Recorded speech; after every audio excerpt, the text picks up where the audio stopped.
Sa kabundukan ng Ifugao, matatagpuan ang Banawe Rice Terraces, isang likhang sining ng kultura at kasaysayan. Ang Banawe Rice Terraces ay isang pambansang kayamanan ng Pilipinas na matatagpuan sa lalawigan ng Ifugao. Tinatawag din itong hagdan-hagdang palayan ng Banawe at itinuturing na ikawalong kamangha-manghang tanawin ng mundo dahil sa likas nitong ganda at kahalagaang pangkultura.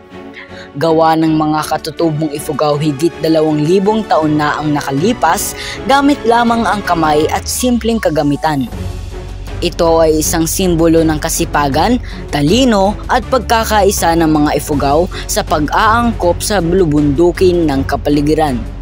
May malalim na espiritual na kahulugan, kaugnay sa mga ritual, paniniwala at agrikultural na kalendaryo ng komunidad.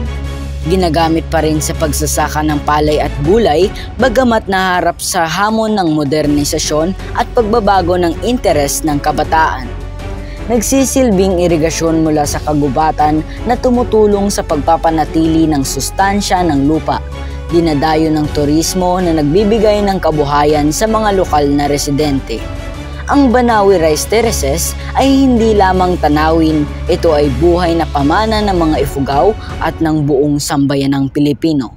Isa itong paalala ng ating mayamang kasaysayan, kultura at ugnayan sa kalikasan.